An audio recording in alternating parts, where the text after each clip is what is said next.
making up names. But we are back. It's us. it's us, y'all. Right. It's the irresponsible podcast host. That's our brand.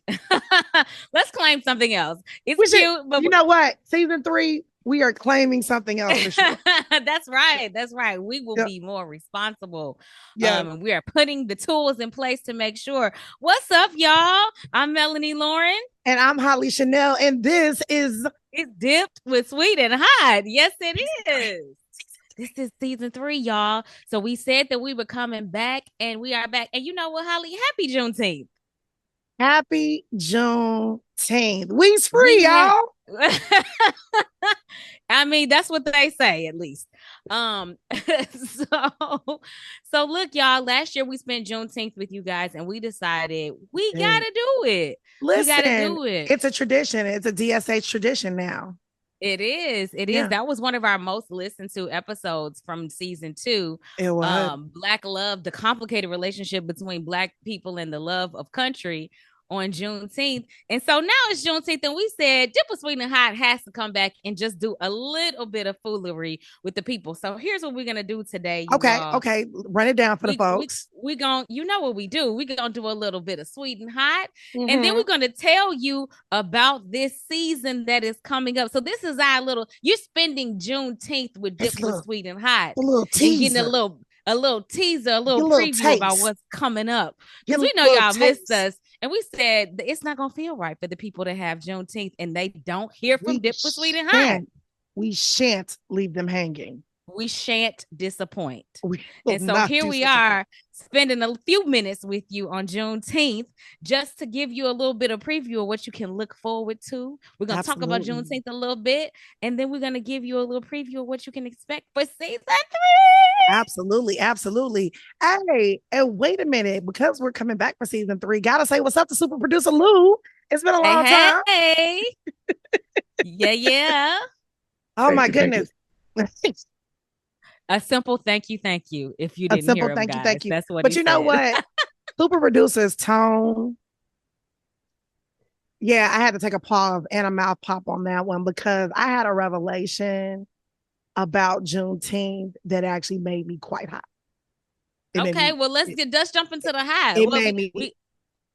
Go ahead. Yeah, it made me quite hot because when I started looking at the timeline of events, you know what I mean? Like the Emancipation Proclamation, Abraham Lincoln freeing the slaves from captivity, right?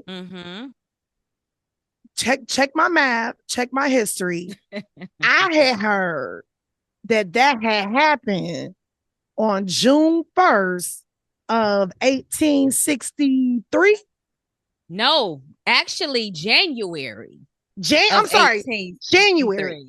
January of 1863. So I was 6 months late. Okay. So January of 1863.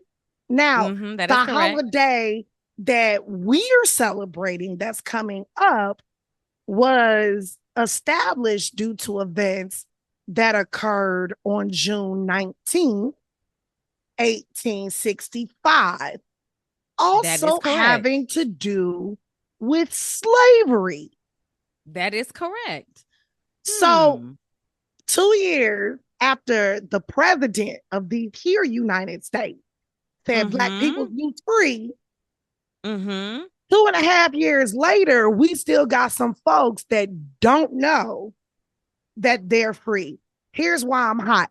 Ain't no way in hell it took 2.5 years for y'all to get to Texas. I don't care if y'all was on the Oregon Trail. I don't care about diphtheria. I don't care who caught what wagon wheel broke. You trying to tell me nobody in the whole state of Texas could make it to this one plantation for Galveston. 2.5 years.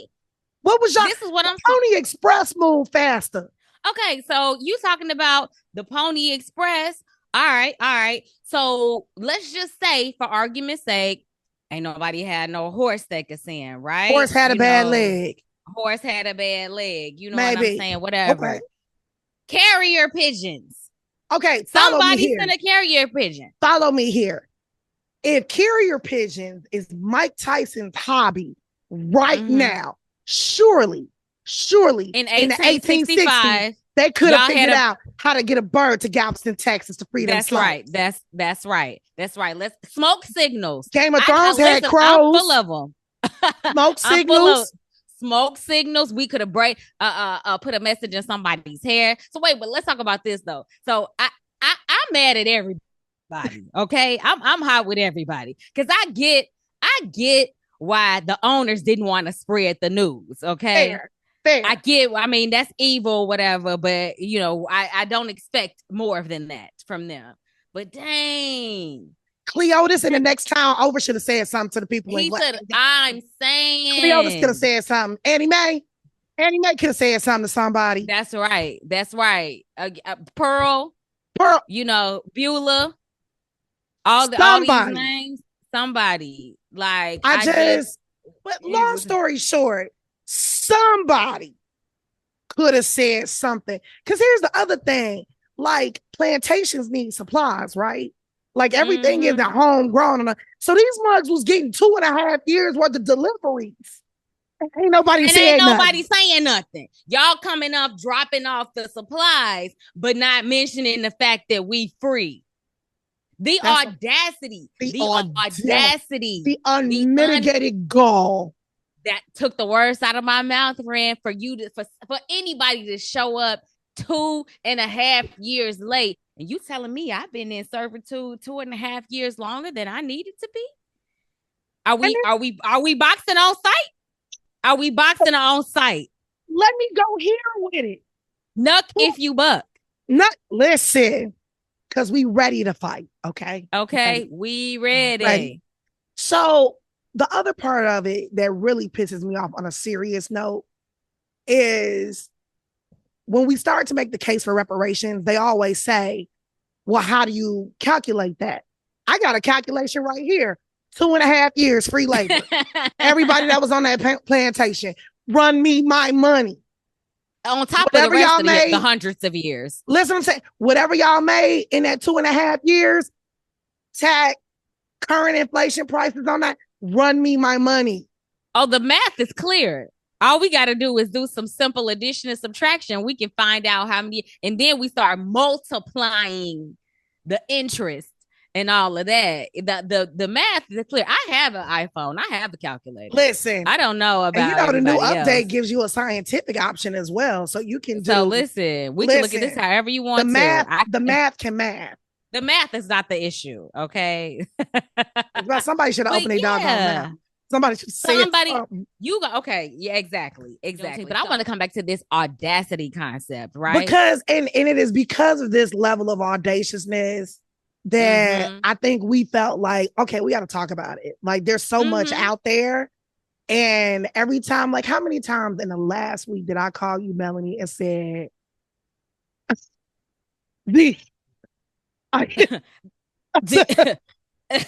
what? Who? The audacity. The unmitigated gall. How dare you? How dare I? I'm tired of asking that question. How dare you? Right. So if you couldn't tell everybody, season 3 is The Audacity. Season 3, that's the title of season 3. We're going to be talking about audacity all season 3, kicking it off with the audacity of finding out 2.5 years late that you're free. Okay. Kicking that off. But we got plenty of examples of audacity in our current day lives. And in true Dipple Sweet and Hot fashion, we're going to take a nuanced approach to it, right? Like, audaciousness does not have to have a negative connotation. There are some positive things that happen because somebody had the audacity, the courage, and the gall to do it, to dare to do it.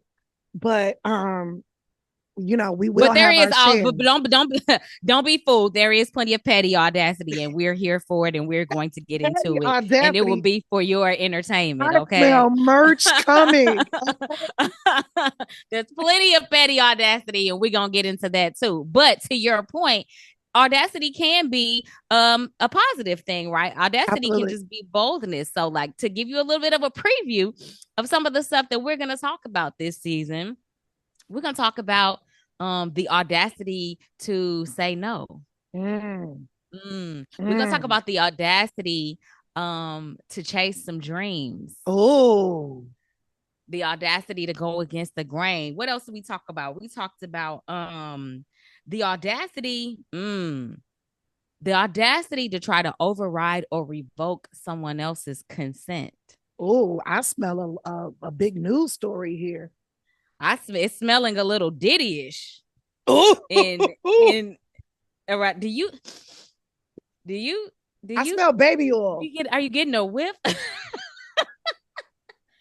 smell copious amounts of baby oil.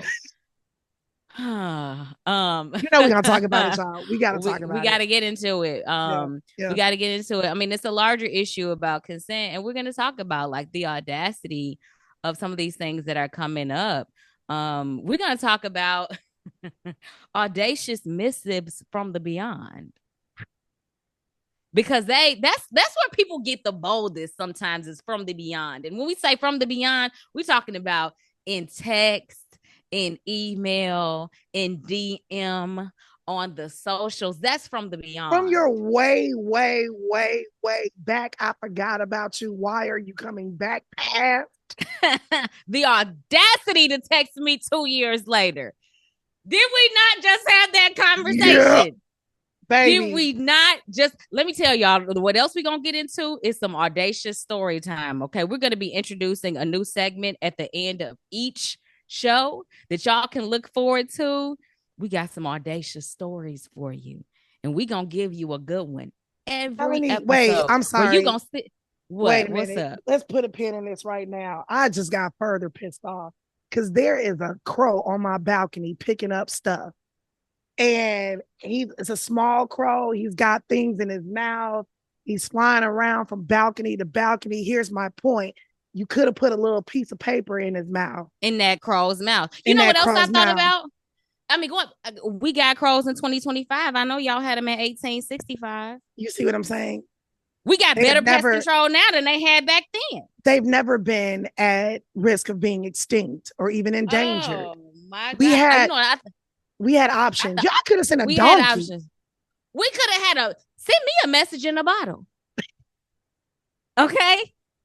Just get it to me sometime. Write it across the sky. Have it bob up on the coast of the Gulf of Mexico. It's the Gulf of America. It's going to get to somebody. Oh, okay. Anyway, we digress. But yeah, she saw this crow and we got pissed off. All the audacity to show up with the news that we freed 2.5 years later. When you had all these means of communication, the audacity. But back to what I was saying, which was the story time.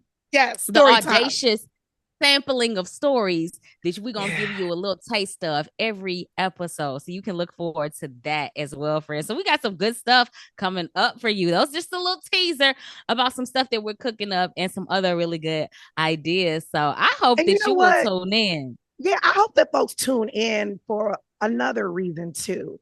Because I think that when we start talking about these big, bold behaviors, a couple things can happen, right? One, the first, you realize that you're not alone. And some of these experiences, right? Like, it's rampant. Everybody's experiencing it's rampant out here. But sometimes when you're in the experience, you're like, am I crazy? Am I the one? Am I the one? But also, the flip side of it is when you hear the story, hopefully you get inspired to be big and bold and bad yourself, right? To do the hard thing that you've been putting off or that you've been avoiding because you're like, is this a thing to do? So that's what we hope that you as a listener and viewer. Go ahead. You did say it. Are they gonna see us in season 3? A little bit. We're gonna give them a little bit more on camera time this season. Oh, so they're not just gonna hear us in season. They're gonna see us. I mean, listen, I know that folks love the sound of our voices.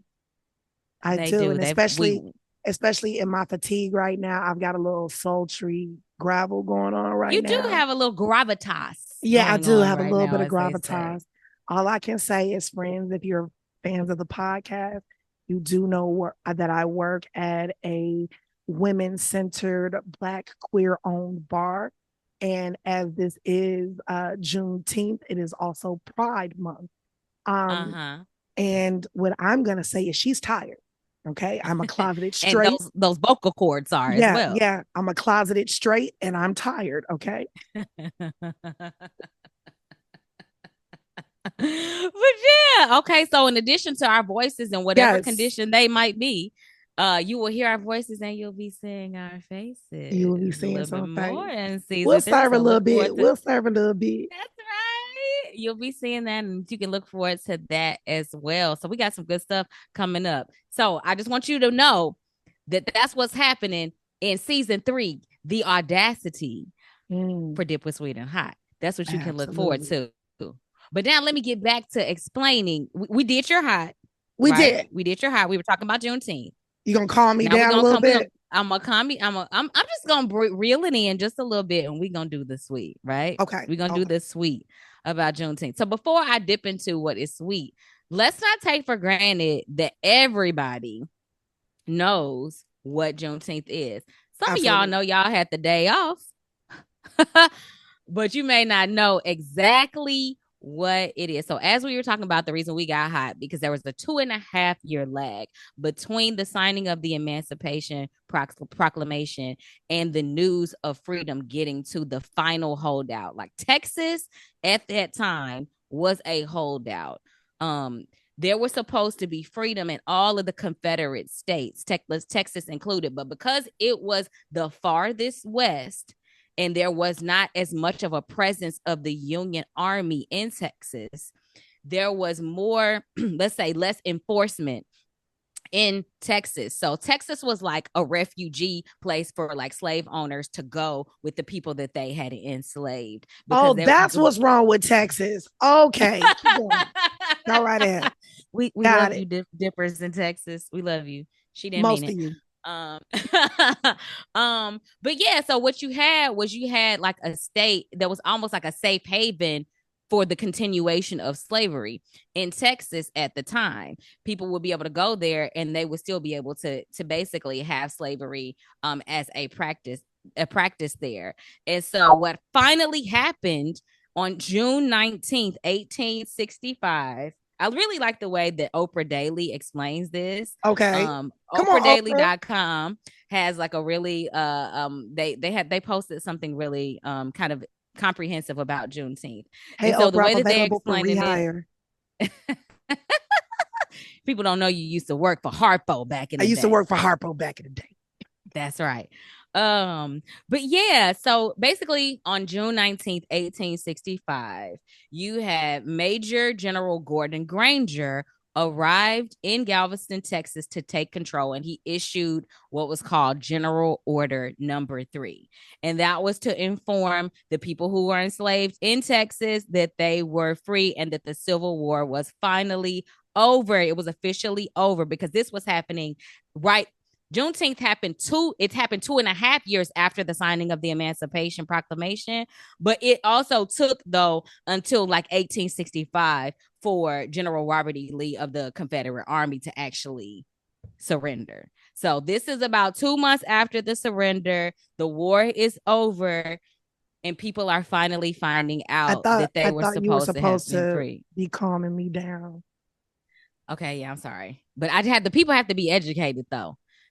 We have to know. I'm sorry. At the risk of making you hot all over again, I just want to educate the people about what's going on. Okay, so finally, June 19th, 1865, General Granger arrives in Galveston, Texas, to let the enslaved people there know, hey, you're free. The Civil War is over. And so Juneteenth is celebrated today in commemoration of that event, of the day that the last of those who were enslaved, finally all of the enslaved people were made aware of the Emancipation Proclamation and that they were at least legally supposed to be free and supposed to have been free. And then in June, I guess it would have been June 2021, President Joe Biden is the one that decided to make Juneteenth a national holiday. So the sweet I would say, of Juneteenth is some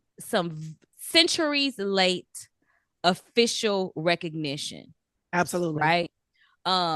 Because for a long time, Black people knew what Juneteenth was, and you had Black communities that celebrated Juneteenth, but it was not recognized federally. You even had some states that recognized it. And to me, the thing is, you cannot officially recognize freedom without officially recognizing the unfree state, which was state of, when I say state, I mean state of being in this country. You can't officially recognize freedom without officially recognizing slavery. Yep. And so to me, there is something sweet, and we are on a spectrum of freedom. Absolutely. In this country. Absolutely. Right? So whether we are free or not as Black people, and to what degree, continues to be up for debate. Right. Yep. And there is no arriving at the state of complete freedom in this country has not happened. And but what we can celebrate, sorry, go ahead. No, go right ahead. Go right ahead. But what we can celebrate is the fact that as a federal government, there is the recognition that slavery happened. It was a big deal. And this is when, not the emancipation, because also that was the narrative for a long time too, right?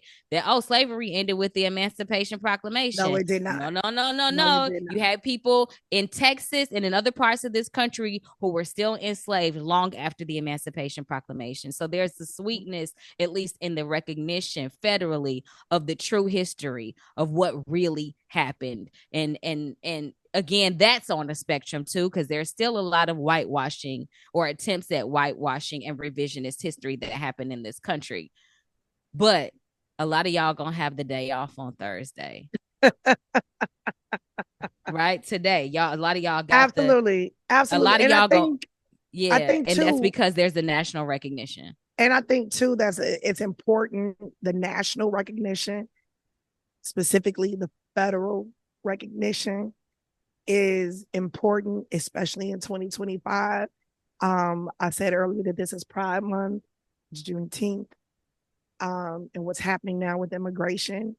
To me, at base level, in its just purest form, we celebrate these holidays and these affinity days to honor people's humanity, to honor their right to exist, to be free, and to seek freedom, and to live whole, productive lives, and to contribute to their society. And what's happening now with the illegal and mass deportation of law-abiding immigrants and citizens of this country is audacious. It's the audacity. We're right back to the audacity. We're right back to it. But again, I think it's sweet to make these kinds of connections, though, right? That it's not, in fighting for our freedom as Black people, as the enslaved, we fought for everyone. And fighting for our civil rights, we fought for everyone. A lot of these movements, the LGBTQ plus movement, was centered upon the strides of Black folks fighting. And so I just want to make sure that we, if you support Juneteenth, if you support all this, then you cannot turn a blind eye to what's happening right now. So true. So true. I talked about it being on a spectrum, right? It being on a spectrum with the reality of what we're dealing with. So, So it's sweet. It's sweet that we get a chance to sit down and have these conversations and share these insights with you and laugh with you and joke with you as we talk about the audacity. And it's sweet to be coming back for a season 3 to talk even more about the audacity. So I just want to say happy Juneteenth, y'all. However you are choosing to celebrate today, you're doing it knowing the true meaning of this day. Thank you for joining us. Thank you for rolling with us for the 2 previous seasons. And listen, we're going to see you in July. We are. And make sure you go back and, just refresh your memory on the last 2 seasons. Get caught up if you haven't had the opportunity. We will see you in July. And I would like to give a special birthday shout out to my auntie Florence. She is a Juneteenth baby. Happy birthday, Auntie Florence. Turn up. And with that, my name is Hollee Chanel. I'm Melanie Loren. And this is Dip with Sweet and Hot. We'll see you soon. All right. Season 3 coming soon.